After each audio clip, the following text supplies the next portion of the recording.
driver for you, Sheila. Are you Danny? Yes, Danny. Hi, Danny. I'm Sheila, and he's Steve. The glass building there, that's Europa. 37 bombings, all by the IRA. They would telephone in a notice that they were going to bomb the hotel, so people weren't killed, but each time the hotel was destroyed. These are Catholic homes. Here we're going to be going through all the different areas. You're either in a Catholic area or a Protestant area. The conflict was basically because the English invaded and the Irish people wanted to get their country back. So it's not so much as who believes in Jesus or what type of religion you have, but it's if you're Protestant, you identify as being English. If you're Catholic, you identify as being Irish. British Army snipers occupied the top of this building and just would shoot people dead in the street. Danny's showing me the Irish children shot dead by brave British state forces who occupied the top floors of this building when the Troubles began. Hugh McCabe, these two guys here were killed by the police on the 15th of August 1969. That is a peace wall.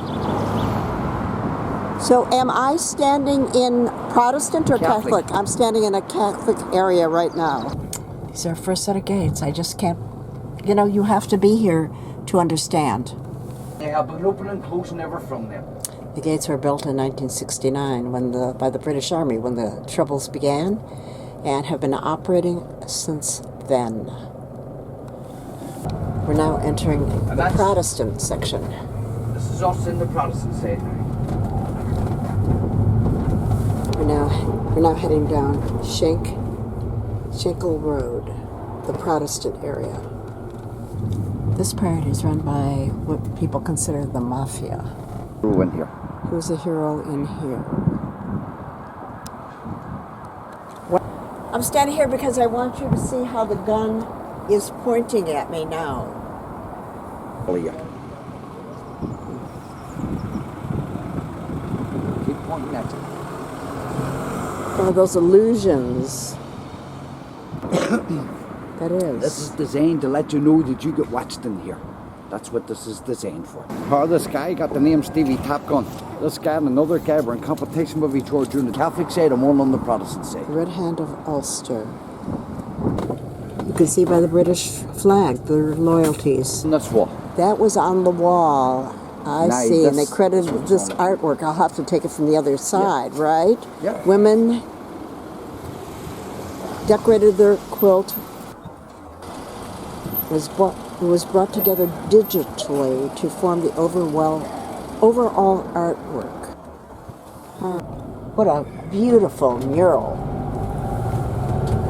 Danny said we should have a proper Ulster fry. The only difference between that breakfast and, let's say, a proper Irish or proper English is here it's with potato bread. Oh,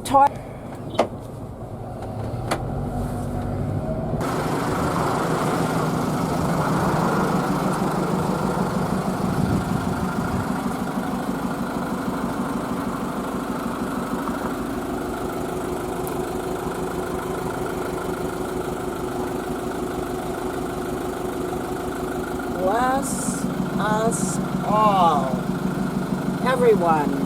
Doesn't make any difference if you're Protestant or Catholic or Irish or English or an Antarctican.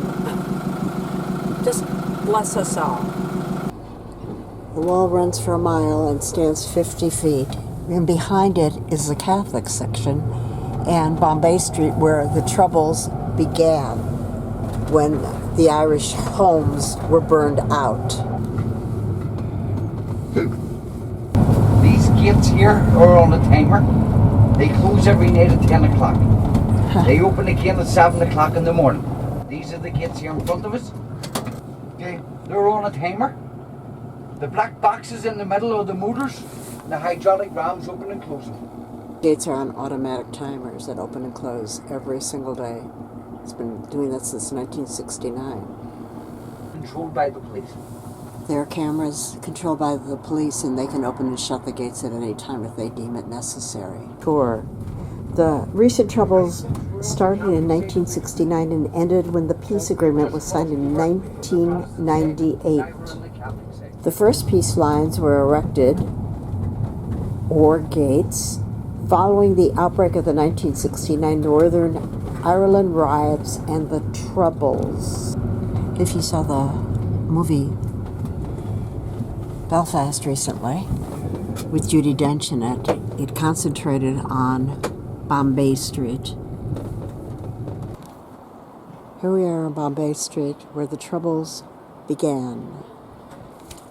The Red Hand of Ulster on the Catholic side. Your four provinces of Ulster, Munster, Leinster. Bombay Street is where some say the modern Troubles began when Catholics were burnt out of their homes. This is also where the provisional IRA was formed. Found a memorial garden written in English here, and it's written in Irish here. Alec. Attack. John Macaulay was 15 years old. He was the first victim of our Troubles. He was shot dead here by a loyalist sniper, a Protestant sniper. 15th of August 1969. From this plaque, folk, we go to this way. Okay, it was a shoot to kill order. You didn't just wound anybody, you killed. They built this. And the keys and deeds are handed to the people who live in Bombay Street, and they're the guys who look after this. Even though this is the wall that divides the Protestant and Catholic people, and we're still on the Catholic side, can you see the cage that people still build on their houses to protect themselves? 12. As you can see, there are a lot of, they're called black taxi mural tours. So we're all these houses obviously were rebuilt. Yeah. When all the houses were burned out, the people lived in here, in the church or chapel, for a year until their houses were rebuilt. Green and orange. You can see the Irish flag flying on the Catholic side. The Irish flag, you call it the tricolour. The tricolour. Say green, white and orange. This is Senfian headquarters. He was a hunger striker. Oh, hunger striker. The Irish hunger strike in Long Kesh, the Maze prison, took place in 1981. That will never be Steve or myself not eating. How long was he? He lasted 66 days without food. 66 days. With water or no Just water? Yeah. Just he did drink water, but no food. 66 and he died on the 5th of May, 1981. Kieran Dockery here was the longest, 73 days without food, and Joe McDonald was 61 days without food. Sinn Féin were the spokespeople for the IRA, but when I remember all my books and everything like that, it was the IRA that used to kneecap people. He was on the hunger strike. Sinn Féin shop. Some of your things are as well. The International Wall is called the International Wall because the murals are about different things that happen around the world. This one is very interesting. The Battle of the Falls, 1970. A British Army operation from the 3rd to 5th July 1970. Operations began as a search for weapons and attacks from youths with bottles and petrol bombs quickly descended into fierce gun battles between British soldiers and the IRA. An imposed curfew lasted 36 hours. On July 5th, the curfew was brought to an end as thousands of women and children from Andersontown marched into the area with food for besieged locals. The British Army admitted afterwards that some of its soldiers had been involved in looting. The Falls curfew was a turning point in the Troubles and turned many Catholics nationalists against the British Army and boosted support for the IRA. And then this child was found dead. We have a cover-up about this child. This child went into the Protestant side of the community and was found dead. The child was murdered, but it's getting covered up here. More about the hunger strikers. Our mural tour was very interesting. I learned so much that I didn't know about. Primarily that they're still gated communities. Wow. You need more than one day here. Yes, you could probably see most of it, but I can't do that. I would have loved to go out to the Giant's Causeway and spent a whole morning at the Titanic Museum and on the Titanic Walk. Well, hopefully we will be back. Well, they're back. Maybe. And that's it for us, for Belfast.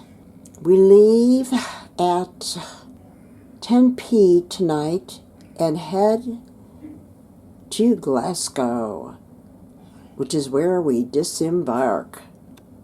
It's just too bad that all the really interesting off-the-beat isles we couldn't get to because of the high seas and winds.